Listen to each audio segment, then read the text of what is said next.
Crime, Wine, and Chaos contains adult language and graphic content. Listener discretion is advised. I got a feeling, Chaos Kids, that tonight's going to be a good night. I'm Amber. And I'm Naomi.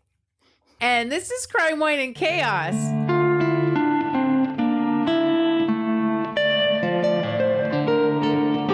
Heck yeah, it is. Tonight's going to be a good... the way you said it did not match up with the... I know. I'm trying to manifest that. That was not very BEP of you, is all I'm saying. So sorry. Can you imagine like Will.i.am and Fergie, like, I got a feeling that tonight's going to be a good night.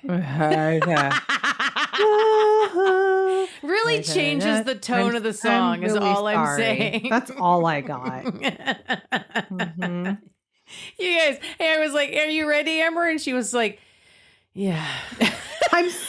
Listen, it's not you guys and it's not this. I love this. I am exhausted. Yeah, tell us about it. No, I don't want to. No, listen. Oh my God. So cranky.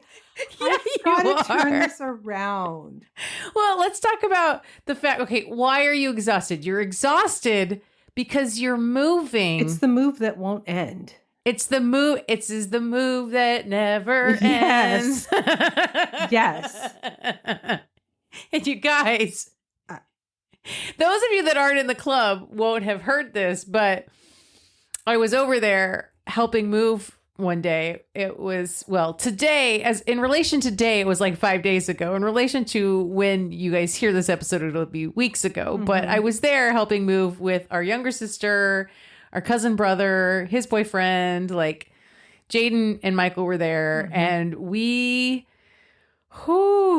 look, I've been calling it a 7-hour CrossFit session. Do you know when, like, in CrossFit, like one of those, it's like the cliche CrossFit is like you're like throwing a giant tractor tire over, mm-hmm. like end over end. Like that's what it was like moving Amber's mattress. Okay? So sorry. I am so sorry. Oh my God. No, it was good. I mean, I'm still a little bit sore 5 days later. Well, because you thought that you could catch the mattress. That is not why I'm sore. I've got it. And then you just went down. And then we didn't see her for a minute until you popped back up somewhere under the mattress.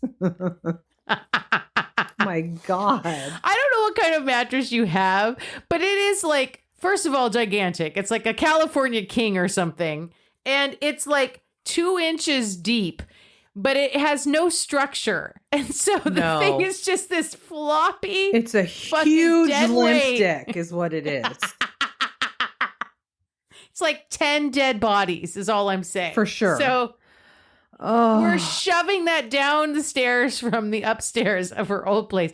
And then it took like 5 of us to get it up 2 sets of flights of stairs into her new place. Oh my God. And that was just one mattress. Oh my God. It was the work of the devil. I know. I should have we're living in the garage now. That's it. We're turning this into the primary bedroom. I'm not going up there with this. How do people do it in these new it's almost like you need it to be brought in with a crane. Like, what do they expect people to do? Well, like our cousin said, they expected these new construction places with these tiny, narrow, like curving or like, switchback stairwells to be just coming in with like IKEA boxes, not with like actual furniture because...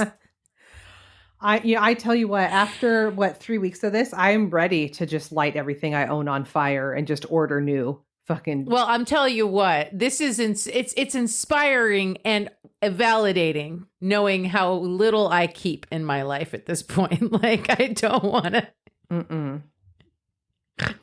Anyway, I am so tired, and she's tired. You guys, I'm over it. But this. I'm not drinking because guess what? Well, because after this, I get to go to my old place and clean some more. I thought cleaning was this weekend. This weekend is moving more. Oh. I can't. I don't want to talk. I don't even want to talk about it. This is my whole life. Okay, well, this is my whole well, life. let me know if you need help because you know I'm there. I know. You know I'm there. I know. I'm good for it. I'm good for it. I know You you know are. what? I bring the slapstick and I bring the muscle. That's true. And I bring the Tetris brain. If it weren't for me, we would have taken that second load over with a lot less stuff in it That's than we true. did. That is true. Fuck, man. What is my life? I don't know, but you've got me, so it's Thank not all you. bad. Thank you. You're welcome. Oh. Okay, well, how about we just jump right into a horrible crime then? Oh. Okay. That sounds nice. Are you into it? Yes. Mm-hmm. Let's just pretend like this is all that's going on in your life. Okay. That sounds nice. Okay. So I'm going to tell you about John and Lois McCullough. Okay. And John and Lois were a retired elderly couple living in the village of Great Baddow. Great Baddow is a borough of Chelmsford, and at roughly 13,000 residents is the largest village in England, about an hour and a half northeast of London. Okay. John spent his career as a business studies lecturer at Anglia Ruskin University and was also a published author. Wow. Lois spent her life as a wife and mother to their 5 daughters. Dang. 5 daughters. Whew. Right? Mm-hmm. It's all little women up in here. I know. Yeah. Up in here.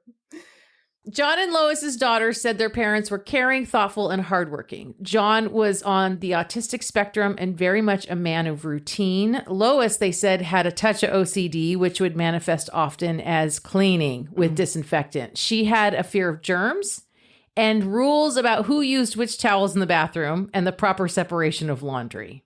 Oh, I can relate to Joan. Lois. Oh, I'm sorry. Who's Joan? I don't know. Fuck, John. man. Oh, God. Her husband. If I literally plucked that out of nowhere, I'd be like, we need to reschedule this. She's tired. Loosely She's tired, you guys. attached here, but if I literally am just making shit up, I'm loosely attached. Gotta pull you back down to earth, sister. Wow. Come back. Okay. Lois also had many pen pals, some of which she'd written to for decades. That's so cool. I wish that was a thing that still existed.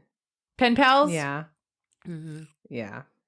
Born at the tail end of the 1940s, John and Lois were described by their daughters as being old-fashioned in their ways, not prone to displaying affection. Okay. This extended to how they raised their children, disciplining their kids like most of their generation did. Their upbringing absolutely involved corporal punishment. One of the girls used to wet the bed and was punished for it by Lois, and social services did become involved for a period of time. Okay.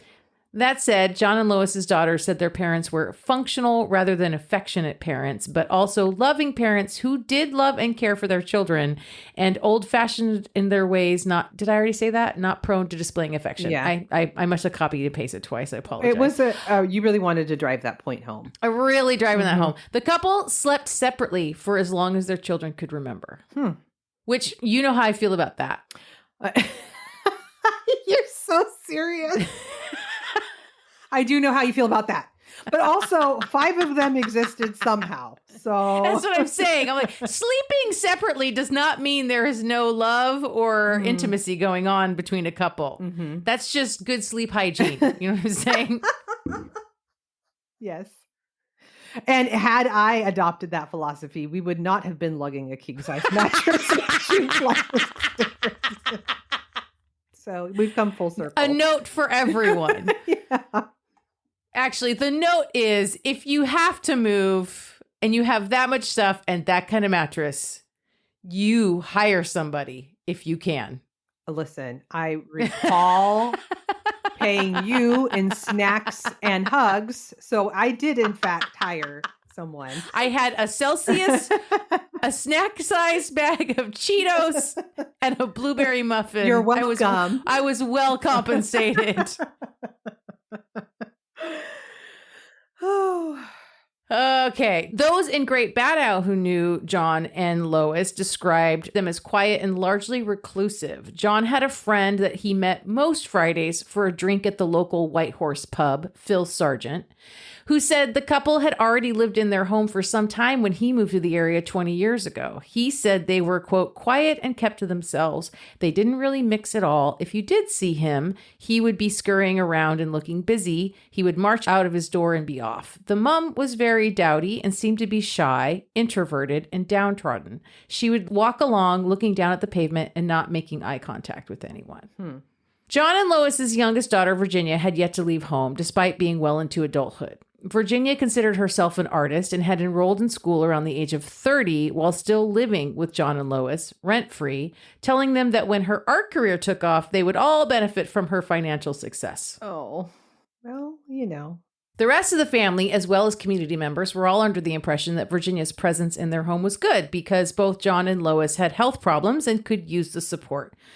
John had high blood pressure, type 2 diabetes, high cholesterol, and glaucoma, while Lois had agoraphobia and the earlier mentioned OCD, and they were both approaching 70.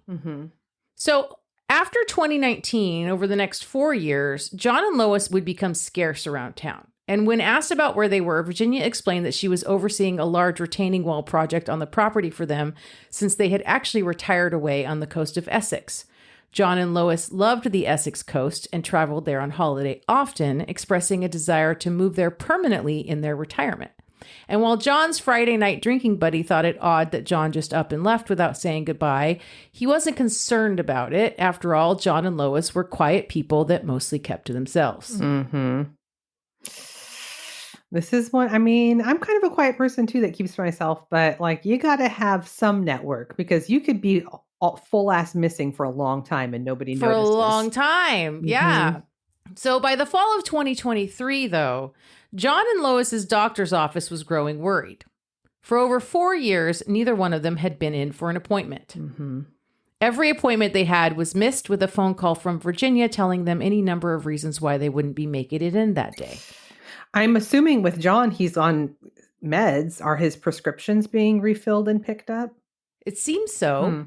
Okay. So that September, they put a call to the Essex County Council to raise their concern and request a welfare check on the couple. The Essex City Council safeguarding team in turn called the Essex Police. And on the 13th of September, officers arrived at the McCullough home, initially treating the call as a possible missing persons case. 36-year-old Virginia McCullough invited officers in and spoke to them, telling them that John and Lois were away on travel and would be returning the following month. The police were suspicious. Something wasn't right. 2 days later, on the 15th of September, police returned, this time with a search warrant. They broke down the door to gain access to the home. Right out the gate, they arrest Virginia on suspicion of murder of her parents, and she is calm as a cucumber. Oh, no. She's clearly not surprised to see them again. As they handcuff her, she asks them if she can show them something in the house. And they're like, no, you can tell us, but you aren't going to be showing us anything. Right. And then she proceeds to tell them that her dad's body is in another room of the house. And when they ask about her mom, she says, a little bit more complicated. She says this is why she wanted to take them up there and show them.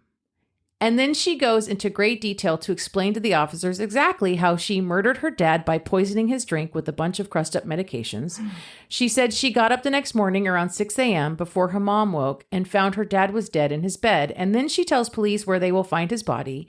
She then explains how to find the 1 out of 5 wardrobes upstairs where they will find the body of her mom. She also tells them that she poisoned her mom too. Oh my God.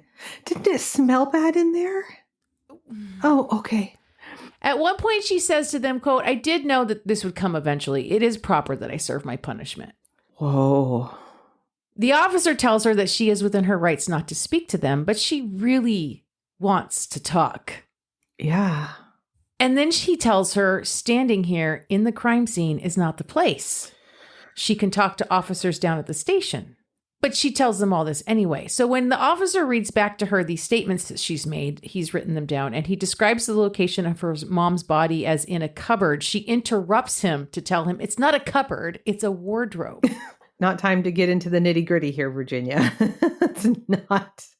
Wow. And she is not fazed by any of this. She's just totally nonchalant. This is all on like the GoPro like camera. No. The office from the officer's perspective. You can watch all this happen. You can watch them break down the door and go into her house and arrest her. And this whole conversation is on video. Oh my God. I've got to see that. Did you watch it, the whole thing? Yes. I watched a good chunk of it. Oh my God. So after he finishes reading her back her statement that he transcribed, he has her sign it, which she does, no problem. Oh, yeah, sure. And then he says, then she says, cheer up. You've got the bad guy.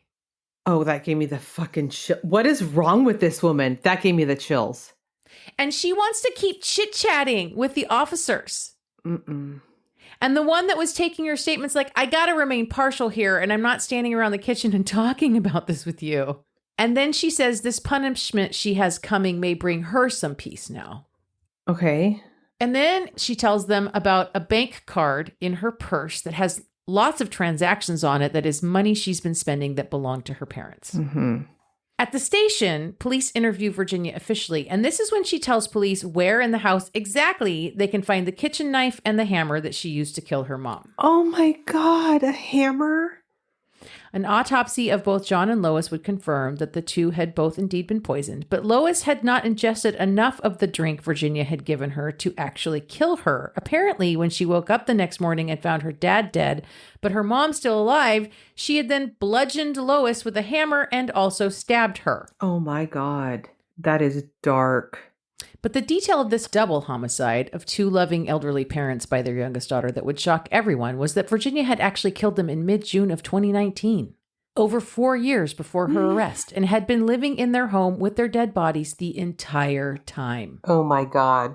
So they're like skeletal now. Yes. I mean, they're so badly decomposed, I say this somewhere, that they had to use dental records to identify. Uh-huh. Oh my God. She concealed the body of her mother wrapped in a sleeping bag within a wardrobe in Lois's own bedroom on the top floor of the property. The bodies were so badly decomposed by the time of their discovery that dental records were required to officially identify them as John and Lois McCullough. She planned the killing of her parents over a period of 3 months. In that time, she accumulated a large amount of prescription drugs. I never did find out what drugs she used. In May 2019, she bought a knife as well as implements to crush and separate pills. She put small doses of the drugs in her parents' lunch to test their effect. She drugged John's drink 2 days before the murders to use him as a guinea pig. She had a primary plan, which was to use drugs to cause their deaths. The backup plan was to use murder weapons if the primary plan failed. Yeah. So what she had done is she had crushed up a bunch of fucking pills, put them in like an alcoholic drink and given it to her dad and her mom. But her mom didn't really drink very much. So like her dad drank his 2 drinks. So he died, but Lois didn't die. Mm-hmm. And so she woke up in the morning, like 6 a.m., saw that her dad was dead and her mom wasn't. And she didn't want her mom to wake up and find her dad dead. Right. Oh, so God. she bludgeoned her and stabbed her. Oh my God. That's so awful. For the over 4 years after their murder, Virginia lied to everyone about her parents. At any point, do her 4 sisters come by to visit or say like, hey, like. So she lied to them too. The morning after she bludgeoned and stabbed Lois to death, Virginia texted one of her own sisters from Lois's phone, quote, "Your dad and I are at the seaside in Walton this week. Mom, X." Oh. Then that night, another message. "Good night, Mom, X." Like kiss, you know? And she continued to send messages over the following months and years. She even spoke to one sister pretending to be their mother. Oh, God. It's getting weird. She used a large number of different SIM cards to contact her siblings and others pretending to be her parents. She sent pre-printed birthday cards using an online service. I mean, this is all very strategic and creepy. I still think it would be odd for one of those other 4 to not in 4 years have eyes on their parents at all I IRL. don't know if they like moved Mhm. far away. Like I didn't get Oh my like God. details on This how is far these sisters awful. lived from home, you Mhm. know? Yeah. Oh my God. As for friends and others in the community, Virginia would tell them things like John and Lois weren't well, or they were on holiday, or as stated above, that they had moved away entirely to the coast. She made calls to the police pretending to be Lois, complaining about trivial matters. She made calls to her parents' doctor pretending to be her mother. Oh.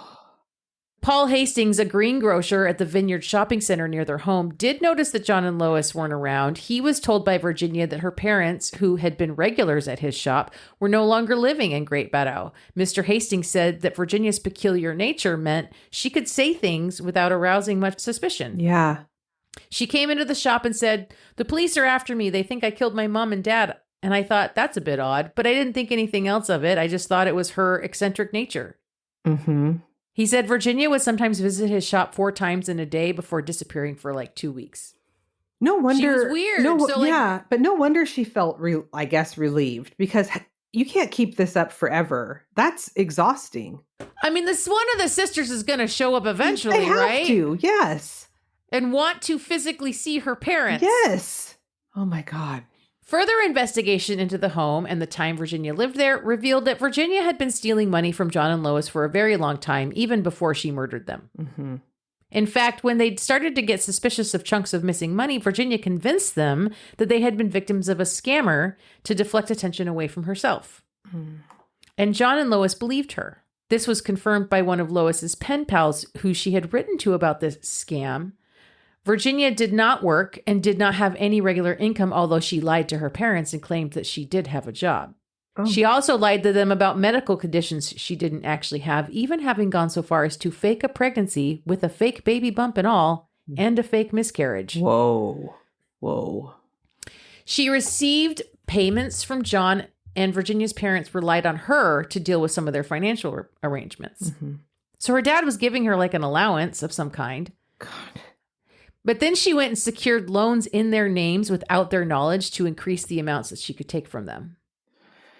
Sorry, is she the youngest? She's the baby. Mm. You say that like we all know the babies are always fuck. You know the youngest one. Not in You our know. not in our house. Not in our house. Mhm. Not in our house. No. Wow. Much of the money she stole from them was spent gambling online and shopping. Mm-hmm. In addition to claiming there had been scamming, she also told them that there had been banking failures or that they had been hacked. She invented police and corporate investigations with promises of repayment that never happened. After the couple was murdered, Virginia took out credit cards in their name, racked up bills on the credit cards they already had, and continued to collect their pension checks. And continued to access their money, a good chunk of which was also spent on online gambling. Wow. All told, she stole nearly 150,000 pounds from them after she killed them. Jesus. In July of 2024, Virginia McCullough pled guilty to 2 counts of murder, and a sentencing hearing was scheduled for October of that same year. The sentencing judge heard that after her arrest, Virginia claimed her parents were abusive, but her 4 sisters all vehemently denied that this was the case. Mm-hmm. They all called her a manipulative liar. Wow. The judge was also told that Virginia was diagnosed with paranoia and autism, not as an excuse, but as an Sure. explanation. Sure. I wonder, maybe you'll get to that. I wonder what she was like as a child. Like, were there signs? No article I read talked about her as a kid. Hmm. When sentencing Virginia McCullough to a life term, the judge told her she had robbed her parents of dignity and death, that her conduct amounted to a gross violation of the trust that should exist between parents and their children. Yes.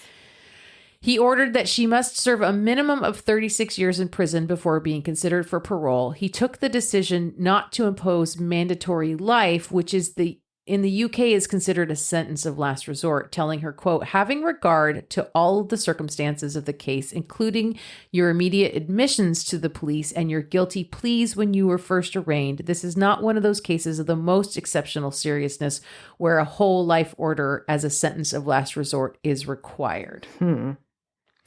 She will become eligible to be considered for parole on the 3rd of October, 2059. The judge also ruled that her mental health conditions did not substantially reduce her culpability and that she had committed murders done for gain after prolonged economic abuse of her parents. Mm-hmm.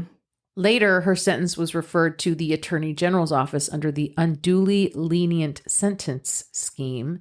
However, in January 2025, and following a review of the sentence, the Attorney General's office concluded it did not meet the threshold to be referred to the Court of Appeal. Okay.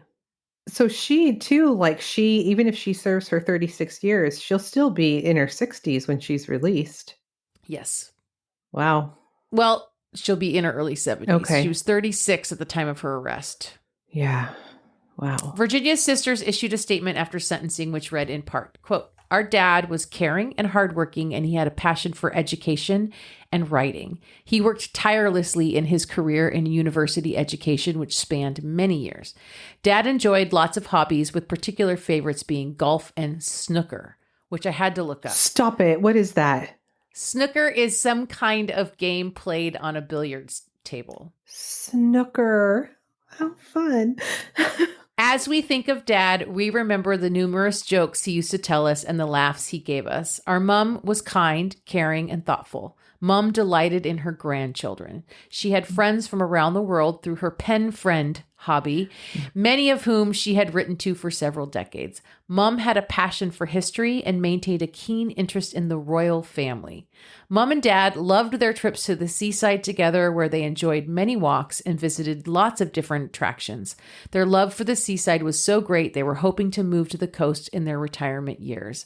Mom and Dad always enjoyed the time they spent with us. Family was their pride and joy. Our family has been left devastated and heartbroken at the deaths of our parents who were taken from us so cruelly.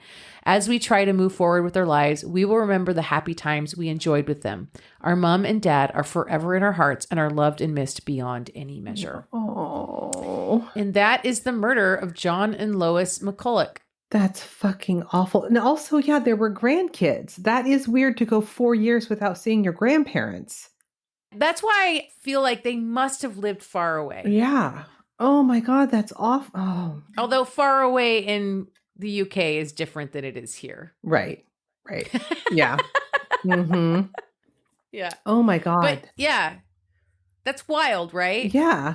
That was fucking One of the awful. things that they said was that COVID lockdowns definitely contributed to her getting away with it for as long as she did. Oh, yeah. Oh. Because this happened, she killed them in the summer of 2019. Mm-hmm. And so she had all of 2020 and probably a good chunk of 2021 where she could kind of fudge it because everybody was being careful, especially with elderly parents, right? Mm-hmm. Oh, I didn't even think of that. Yeah. Wow. That's disgusting and awful. Yeah, it's horrible. I hated that. It was the fact that she lived in the house with her parents, yes, bodies. Ugh. Yeah, gross. Well, and I guess I somehow missed a paragraph because there was a part where I actually did describe how they were. Did I describe to you how they were? So her dad was in his room, which was also his study, and she had built this almost tomb out of cinder blocks. Mm-hmm. And he was in a sleeping bag in it. And then there was a bunch of plastic and tarp on top of that. And then a bunch of blankets. And then some artwork and paintings and things stacked on top of it to make it look I don't know what she was trying to make it look like. And then her mom was also in a sleeping bag, shoved in a wardrobe. Yeah, not upstairs. a cupboard, a wardrobe. A wardrobe. Mm-hmm. Wow. Yeah, almost to make it look like that room just has a bunch of stuff stored or something. Yeah. Mm-hmm. Oh, God. Yuck. I hated that. She even went to the doctor, the same doctor that she avoided on behalf of her parents for 4 years, a few days after she murdered them because she injured her hand murdering her mom. Okay, that just gave me chills. No. There's something very spooky about that.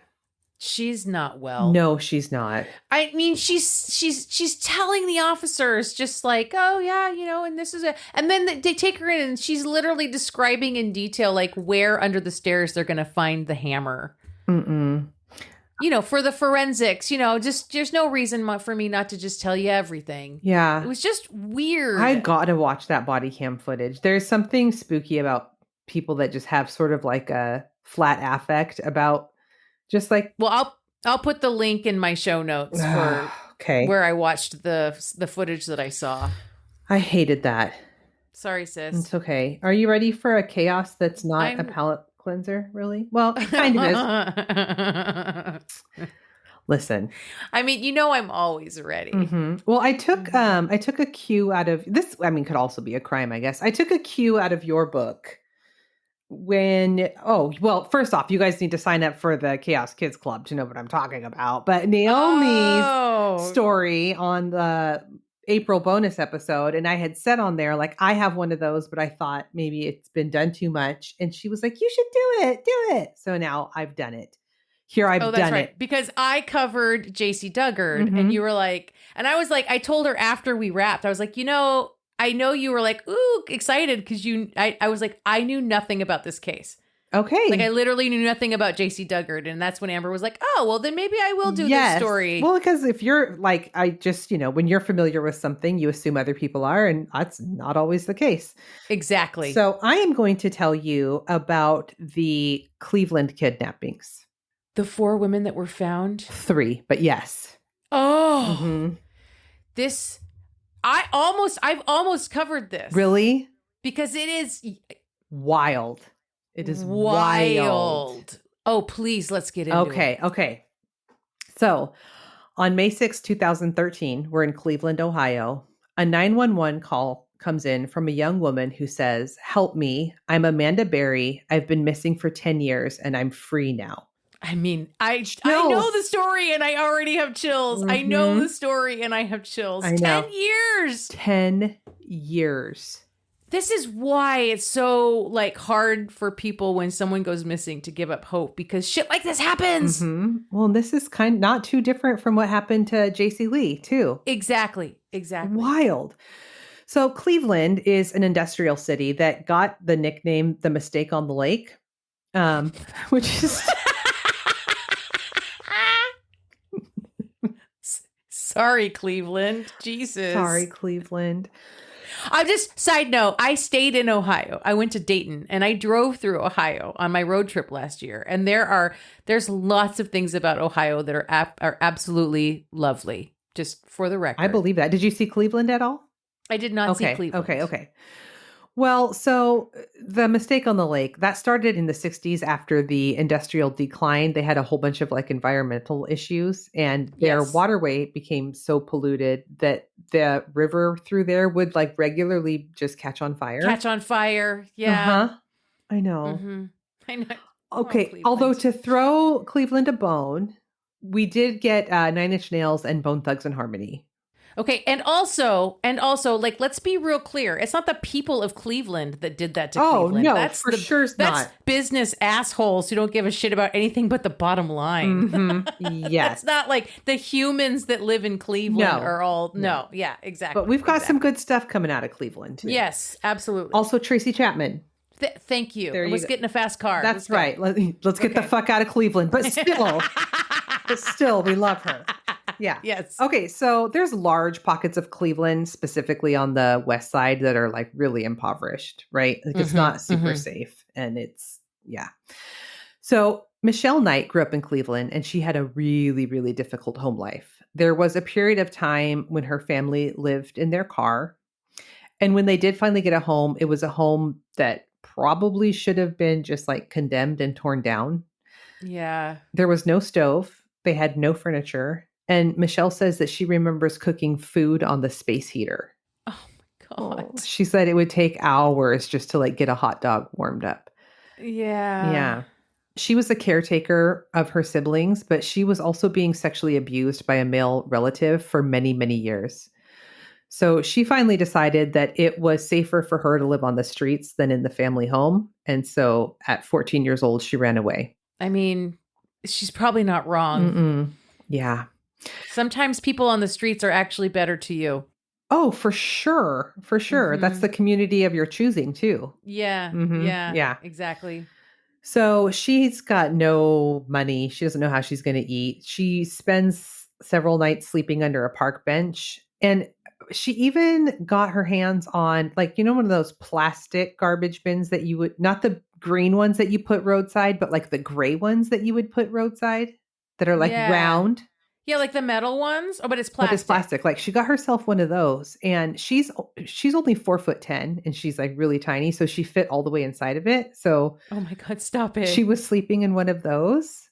Oh my God. She would sleep under a bridge, and she found a blanket that she took off of somebody's back porch, and she actually said there was lots of nights where it was kind of soothing. Just like the sound of the cars sort of sounded like the ocean, and she was all snug as a bug in her little bin. I'm one of those, like, give me some loud industrial noise while I'm falling asleep, and it works every time. Oh, not me. I get it. I mean, I'm forced to fall asleep that way every night. Oh, because I don't have my own bedroom. So I've gotten accustomed to it, but it's never been my jam. When I had to sleep in the unfinished section of the basement, right next to the furnace, I could not wait for the furnace to kick on, because then I knew I would fall asleep. Oh, it lulled you to sleep, huh? Yeah, I can see that. Okay. All right. So she eventually finds a local church that served meals every day at 2:00, and she started to go there to eat, but one of the members recognized her and called her dad. So he went and picked her up and brought her home. Oh, God. Ugh. She was forced to go back to high school, which she fucking hated. It was a horrible experience for her. She was bullied relentlessly. She had no friends.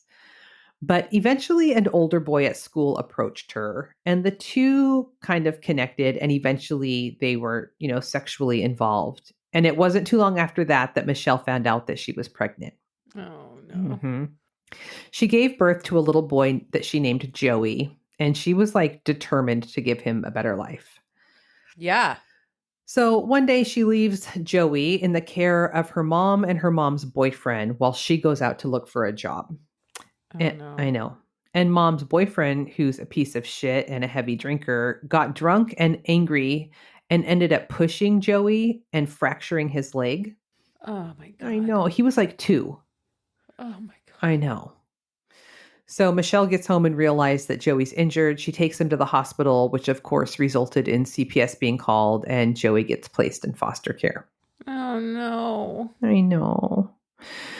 A few weeks later, Michelle has a meeting scheduled with her caseworker about like what she needed to do to get custody back. And so she's 21 years old at this time. It's August 23rd, 2002. She's walking downtown to her meeting, trying to find, this location of this fucking whatever state building. Right. And she can't. It's like in this nondescript location with like no markings on the door or shit. And like, yeah, they always, yes. Just exactly. Look for the metal detector. God. Yeah. And she's lost. She can't find it. So she wanders into a Dollar General store. And inside the store, she's talking to one of the workers asking like, hey, do you know where this address is? And a man inside the store named Ariel Castro overheard her and said, I know where that is and I can take you. Oh, no. Mm-hmm. Because I know who Ariel Castro is. Yes. Mm-hmm. When I first typed it, I accidentally put Fidel Castro. And I was like, oh, that's not right. Who's actually a way better person than Ariel Castro. Yeah. Despite what the propaganda will tell you. I know. Yeah. So Michelle's stoked. She's like, yeah, please give me a ride. It was crazy hot out. She's like hot and sweaty and miserable. Can't find this place. And Ariel Castro is someone who she knows. He is her friend's dad. She didn't know. What? Mm-hmm. Oh. Yes. She didn't know him super well, but she at least recognized him and knew that that was her friend's dad. So she got in his car and they're chatting about his daughter and he's asking her how things are going. And Michelle mentions that it would be really nice to see his daughter again and catch up with her. So he starts driving to his house. But wait, I have an appointment. Yeah. Uh-huh. Yeah. And she's worried because she's already late for this appointment that's really, really important to her. But he's like, oh, we'll get to your appointment in like 5 minutes. Don't even worry. Don't worry. So they get to his house at 2207 Seymour Avenue. And he immediately shoves Michelle into a room and tells her that she won't be seeing anyone for a very long time. Chills. Yeah. He wrapped her with an extension cord, shoved a sock in her mouth, chained her in the basement to a pole, and put a motorcycle helmet on her head. I'm just making a face, you guys, Yeah. because I literally don't have any words right now. Yeah. He goes on to rape her approximately 3 to 4 times a day. He leaves the radio on constantly at full volume, so there's like no way anyone would be able to hear her scream. Or that she would be able to get any fucking sleep. Oh, right. No. Mm-mm. It's all, yeah. Yeah. 8 months later, on April 21st, 2003, Amanda Berry was having a normal day. Her mom kissed her goodbye and told her to have a good day. It was the day before her 17th birthday, and she was trying to get her shift at Burger King covered because she wanted to like go celebrate her birthday. Yeah. But she wasn't able to. So later that day, she's walking home from her shift at Burger King when Ariel Castro pulls up in his car and asks her if she needs a ride home. No, thank you, sir. I'll walk. Mm-hmm. And Amanda says yes because she also knows him because she knew his daughter from school. Oh my God. Mm-hmm. Seriously? Mm-hmm. Yeah. This motherfucker. Yeah. I feel so bad for his daughter too. To later Right? learn that your dad did this to your classmates. It's disgusting. So Amanda's like, yeah, that sounds great. She gets in the Which also means he's doing this to young women Mm-hmm. who are exactly the same age as his fucking daughter. Yes. Fucking gross. So fucking gross. And you know he would lose his shit on any man that did this to his own child. Right? Which is so like, I can't, it's that lack of empathy that I do not understand. Or the lack of like, it's Well, it's like that guy on Cops that one time, right? Like, no man's going to beat my daughter unless he's married to her. right. Yeah. This guy is so fucking gross. Oh my God. So she gets in the car and Ariel tells her that his daughter is at home and he asks her, would you like to go and see her? And she's like, yeah, that'd be great. I haven't seen her for a while. So he takes her to the house on Seymour Avenue. And once inside, he starts showing her around the house. And they walk past a door that had the doorknob missing. So Amanda could see inside the room. And she saw a woman sitting on a bed watching TV. And Ariel told her, oh, that's my roommate. And of course, she learns much later that it was actually Michelle Knight just in there. Mhm. He takes her into a dark room and orders her to get undressed. And that's when Amanda was like, uh-oh, like I'm in a really bad situation, you know? Yeah. He took her to the basement, chained her up, same way he did with Michelle, put the helmet on her head. And Amanda was screaming for help, but nobody could hear her. Right. Because Amanda is a child and Michelle was 21, the fact that she went missing gets media attention right away. And the neighborhood has it's like all hands on deck, passing out flyers and searching, right? Right. So this house on Seymour Avenue is a 4-bedroom, 1,400 square foot home with 1 bathroom. And Amanda and Michelle were chained up, but on separate floors. So I don't know that Michelle, they weren't aware of each other for a while. Right. Mm-hmm. Right. All the like doors and windows are boarded up, which is kind of fucked, but I don't know how unusual that was to see in this. Like in that neighborhood or Yeah. whatever. Yeah. But everyone knew Ariel Castro. He was a school bus driver. Oh. Mm-hmm. Mm-hmm.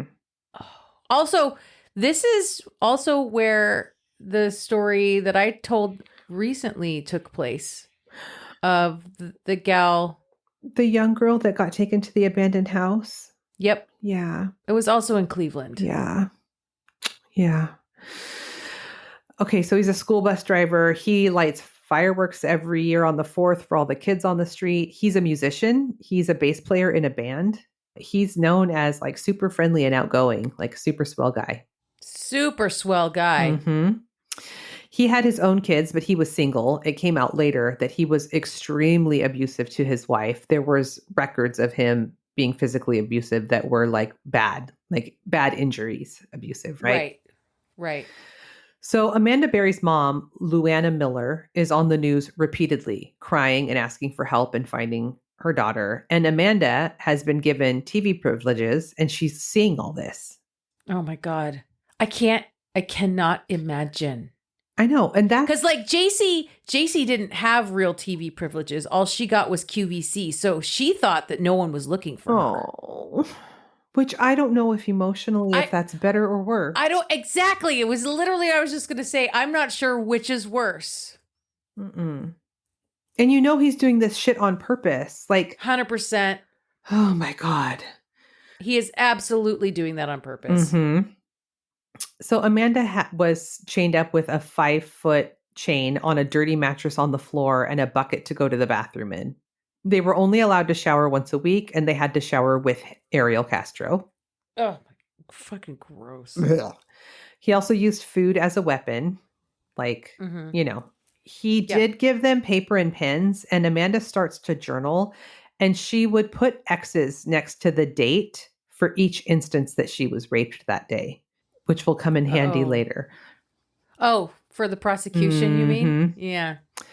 About a week after Amanda was taken, Ariel uses her phone to call her mom. And he says to her, Mandy's with me and we are in love and she doesn't want to come home. So right away, they're like, I mean, I guess it's not unusual for Amanda to go by Mandy, but that was like her nickname that only her family used. They're like, so they believed whoever is saying this, like that they have her, right? They're like, but they don't think to question it? Oh, no, they do. They do. Oh, okay. Okay. Mm-hmm.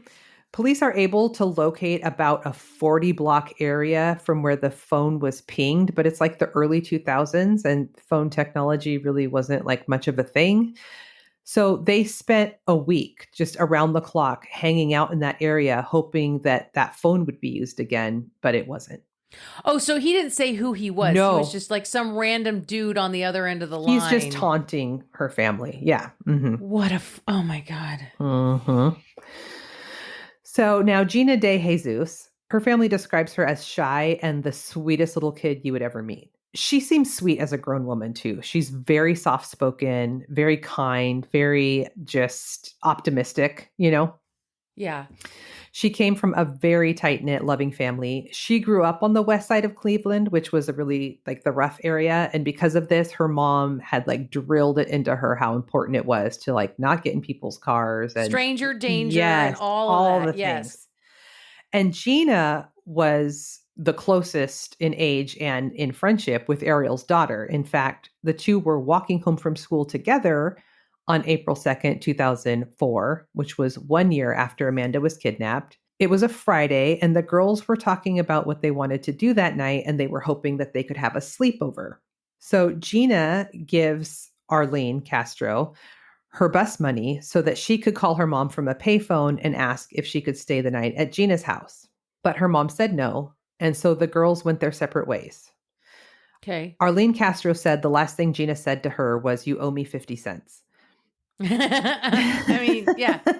Also, now I'm walking because I don't have any bus money. Exactly. So as Gina's walking, Arlene's dad, Ariel Castro, pulls up and asks her, "Hey, have you seen my daughter?" And Gina knows him, obviously. And she's like, "Yeah, she's right around the corner. We just parted ways, you know?" Yeah. So he's like, "Oh, hop in. I'll give you a ride." So Oh my God. she gets in and he takes Gina to his house. Oh my God. And same thing. He takes her down to the basement, chains her to a pole, all the things. Her family knew immediately that something was wrong because Gina was super reliable. And her case makes the local news. And again, the community rallies together, putting out flyers, searching everywhere for Gina. And it was the exact spot where Amanda Berry went missing a year before. And so, of course, immediately the two cases are linked. Yes. And so it's like, it never was on the radar that Michelle was even a missing person at all. Still? No, it never was. Nobody? Well, because her family was all such a fucking bunch of pieces of shit that they sad. never reported her missing. No, and she was an adult. And so, yeah. So when Gina gets there, Michelle could hear kind of a ruckus downstairs. And she suspected that maybe there was another girl that he brought in, but she wasn't sure. Gina didn't know there was anyone else in the house.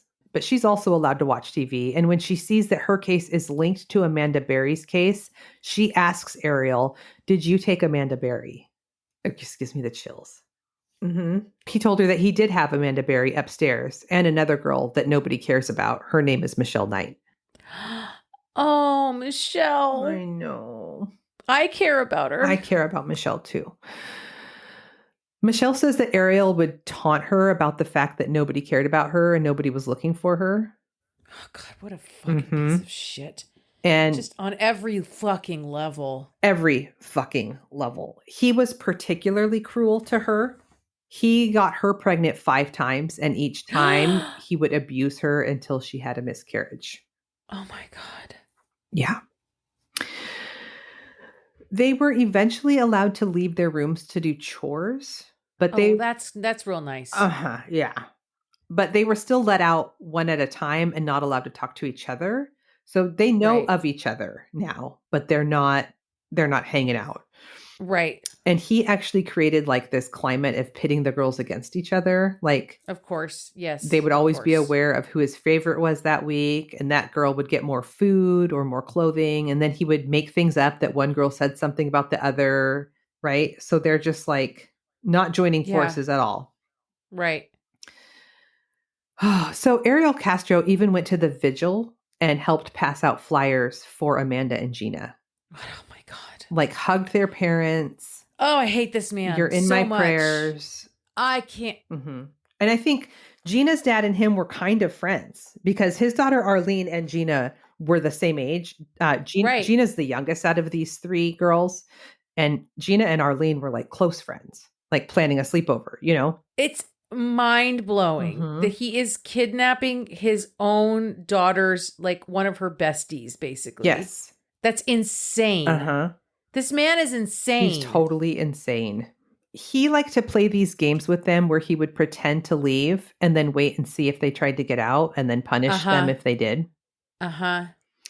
Gina even said that she thought about all the ways that she could kill him, but he was always like several steps ahead, you know? Yeah. Whenever he had guests over or like his daughter, he would take all 3 of them down to the basement and chain them up and tell them they were not allowed to make a sound. And they could hear him upstairs, like laughing and visiting with his daughter. I would love to hear what his daughter has to say today. I know. I don't think she's ever spoken about, or hasn't yet. I don't blame her. This is the part that pisses me off almost more than any other part of this entire fucking story. 3 years into captivity, Amanda's mom goes on the Montel show and talks to psychic Sylvia Brown. Oh my God. And Sylvia tells her, "I'm sorry, but your daughter is dead and she is somewhere near water." Fuck you, Sylvia. Mm-hmm. And everyone had already said that Luana was like, I mean, every parent in this situation is devastated, but she was beyond. Like, she was wanting to give up on life. And this is when she just kind of lost all hope, you know? And Amanda is at Ariel's house watching this episode of Montel and like yelling at the TV that she's alive. Oh my God. Mm-hmm. Yeah. So after the show, other family members of Amanda said that Luana just completely gave up. And she ended up dying 2 years later in 2006 of heart failure. And oh my God, her no. family says that she died of a broken heart. I know. Ugh. Yeah, that one got me. Yeah. Fucking Sylvia Brown. Oh. You can't fake psychic people who are dealing with serious shit.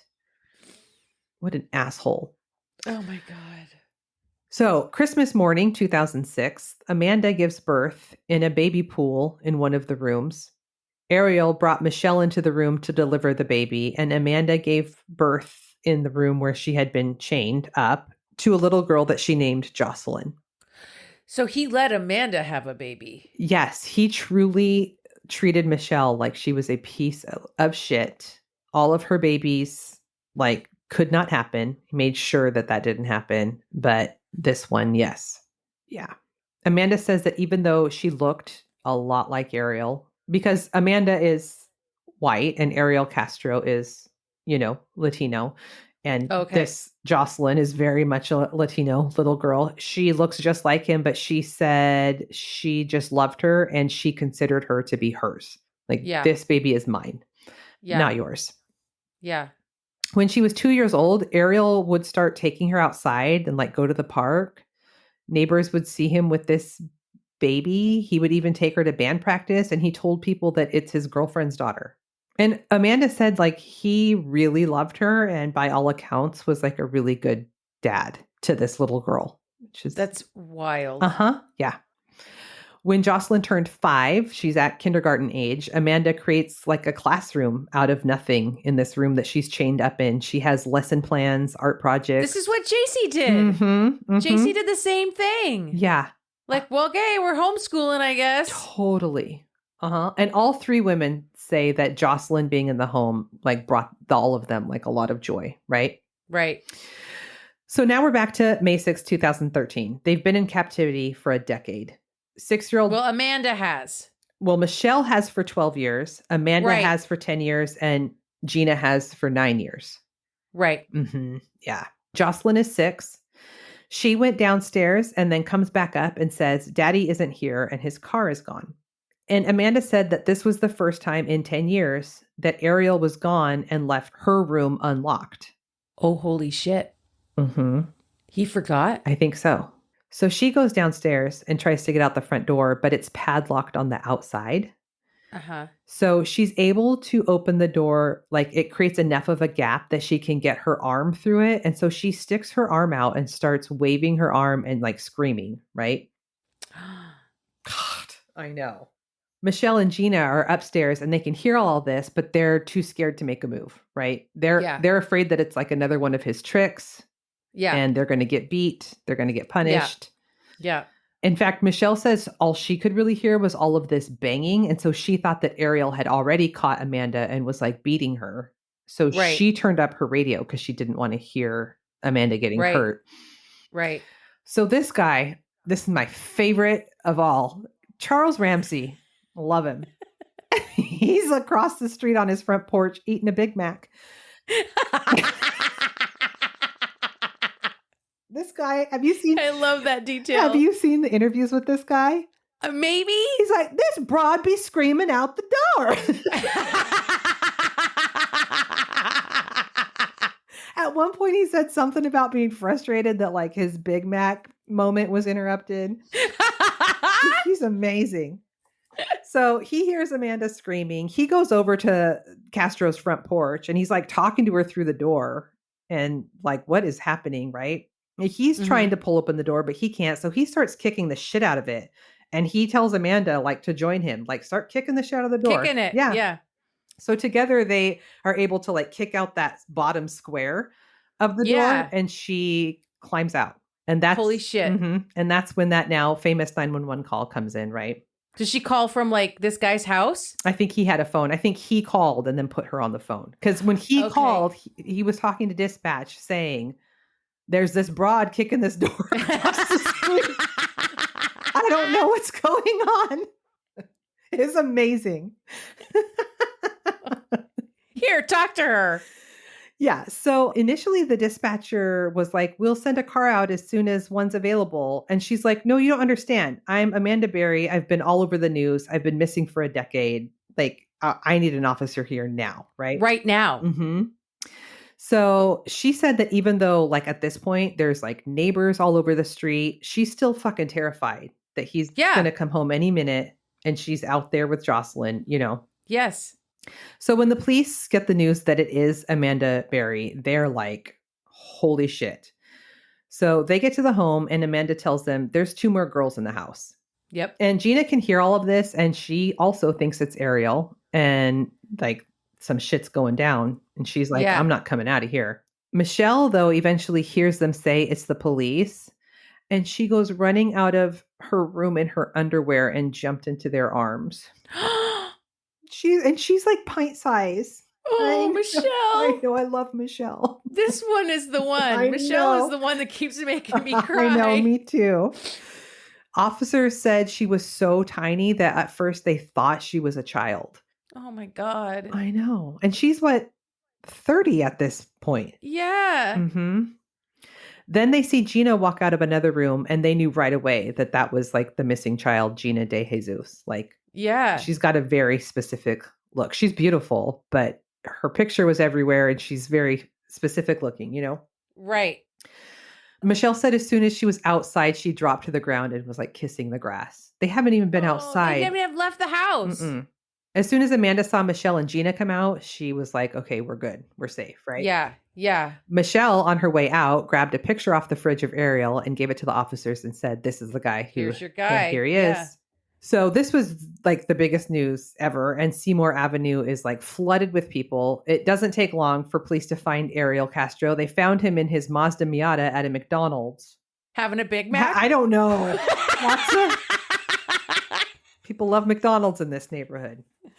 Oh my God. He was arrested and they told him that he was being held under suspicion of kidnapping and he declined to make a statement initially. The 3 women were taken to the hospital to be examined and to be reunited with their families. Amanda introduced Jocelyn to her sister and they like instantly bonded like they always knew each other. And Jocelyn told Aw. Amanda's sister like, oh yeah, my mom's told me all about you. I know. Isn't that sweet? So sweet. But at the hospital, the nurses and doctors noticed right away that nobody is coming for Michelle. Oh my God, why you still making me cry Nobody about came Michelle? for Oh my God, Michelle. somebody come for Michelle. I know. And she was in the worst physical shape because of all of the forced abortions. She had a lot of injuries. She went through like 14 different medications before she started to actually heal. Like the antibiotics weren't touching it. There was some gross methods that he used for aborting her babies that I won't repeat. Yeah. So meanwhile, the police are searching the home now at Seymour Avenue, and they find a confession letter on the kitchen counter written by Ariel Castro that was written days after he abducted Gina. It was like an if I get caught, here's kind of. What? Yeah. And he wrote that like 9 years ago and left it in the kitchen? Uh-huh. Yeah. It talked all about his rough childhood and how he was abused, and that's why he's made these bad choices. Oh, fucking cry me a goddamn Fuck river. right off. Okay. But they still want to talk to him directly and hear what happened. So they conduct an interrogation with him, but they did it a little differently. What they did was they took the statements that were already totally done from all 3 women and asked him to fact check them. Oh. Which I thought was kind of clever. Yeah. You know what I mean? And like interesting. Yeah. So he said, well, they got some of this right, but not really. The sex was consensual. I gave them a better life and we were sort of one big happy family. Delusional. Delulu. Mm-hmm. Like Garrido. I turned my life around. Mm-hmm. What- Totally. Right? Like I had a beautiful family. Yeah. I'm going to teach a class if the FBI will let me. Let me tell you. Yeah. Yeah. No. Mm-mm. Michelle wrote about the terminated pregnancies and he said that they decided together as a couple to terminate those pregnancies.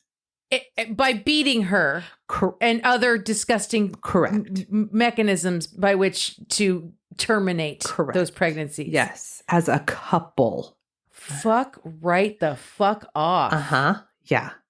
But again, Amanda's journal ends up being critical because all of those X's that she put on those dates for when he raped her, they treated those as individual charges. Fuck yeah, they did. Mm-hmm. She would even write in her journal when he moved her from upstairs to downstairs, and they charged each movement as an additional kidnapping charge. Okay, now they're just getting petty. He was ultimately charged with 977 different charges. Holy shit. Is that like the most charges? Did he hit like a world record of some kind? I don't, if he did, he was probably proud. Like, look at me.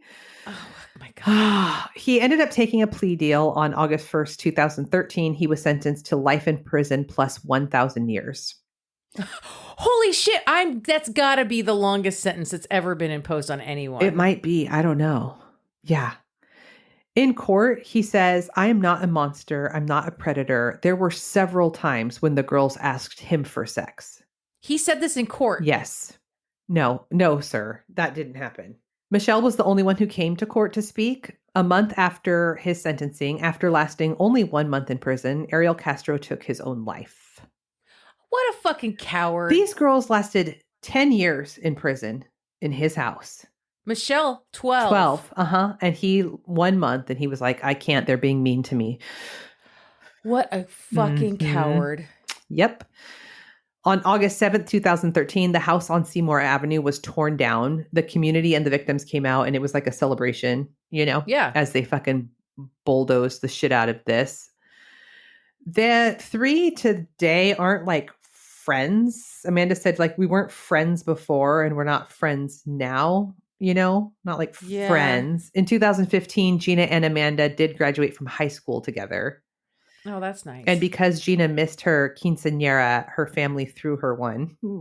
Oh, So that's so sweet. sweet. No.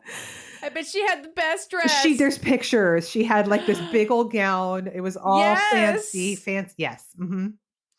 Michelle now goes by the name Lily Rose Lee. She's released 2 books, one called Life After Darkness, Finding Healing and Happiness After the Cleveland Kidnappings. And the second one is called Finding Me, A Decade of Darkness and a Life Reclaimed. She married Miguel Rodriguez, a medical courier, on May 6, 2016, which was the 3rd anniversary of her freedom. Oh. Yeah. She has since traveled the world as a public speaker and launched her foundation, Lily's Ray of Hope, supporting women and girls who are victims of domestic violence, human trafficking, and child abuse. Mhm. Fuck yeah, Michelle. I know. And She has someone who cares about her now. Yes, who she would show does. up if she ended up in the hospital. I know. In April of 2015, Amanda and Gina co-wrote a book with help from Mary Jordan and Kevin Sullivan. And Amanda has gone on to hosting a daily news segment on Cleveland's Fox 8 regarding missing people. So like she wants the public to know that people are still looking for them. She talks a lot about how knowing that she was still being looked for was like really comforting to her. Yeah. Mm-hmm. Her daughter, Jocelyn, celebrated her 16th birthday in 2023. And at the age of 36, Amanda has her first boyfriend. Oh. I know. I mean, I would imagine that men would be real hard to relate to for a long time after that. For sure. For sure. Yeah. Gina, who was the youngest, she's got kind of a quiet life with her super tight-knit family in Cleveland. She joined forces with the Northeast Ohio Amber Alert Committee. She works with a group at Fox 8 also, and she plans to help survivors and their family members. She also launched a nonprofit called Cleveland Family Center for Missing Children and Adults to help families, waiting after loved ones have been abducted. Her parents are boards of her organization. Yeah. And they also travel around the country and train law enforcement on how to properly engage with families of missing children. And that's the Cleveland kidnappings. That was intense. I know. 10 years. I have chills again. Mhm. That is, Mm-hmm. Michelle has the most special place in Oh my my heart here. God. Michelle. I didn't see anywhere where they mentioned Joey, if she ever, he's in his 20s now, right? Yeah. If she ever Reconciled. found him reunited, or what even yeah. became of him. Like he was waiting there for the, Yeah. I hope he was adopted Joey. and well cared for. I do too. Mm-hmm. Holy shit, sister. That was a lot. I know. I'm sorry. No apologies. We've covered some pretty intense scenarios recently. It's all I'm saying. I know. It's time to find some Nazis or something, or people skiing for 60 miles because they're on meth. We need something like that. Mm-hmm. Oh my God. Well, you know what? Chaos Kids, go join the club and you can hear me talk about JC Duggar this month, or any of the other stuff we've covered in the last couple of years on the bonus episodes. It's $5 a month to get a bonus episode every month. We drop new episodes every week a day early for the Chaos Kids Club members. And sometimes we get together and we have a virtual wine night and we have a good time. So we'd love to have you over there. You can just go join the Patreon as a free member and still see the things that we post over there, since we don't really do much on socials anymore, except TikTok. We do have a TikTok account. Have a TikTok, and YouTube is in the works. YouTube is working. Yeah. Ish. Listen, it's happening. It's sort of happening. But the whole moving thing put a huge pause on my flow, but I will get back in my flow. Because it's not just here, but also in the rest of our lives, where everything is just fucking chaotic. Yeah, it is. I love you, sister. Love you. Bye. Bye.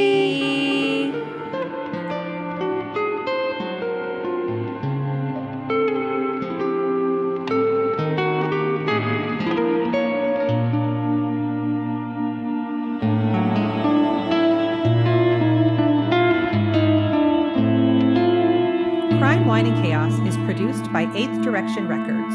Artwork by Joshua M. Davis. Music by Paul Abner.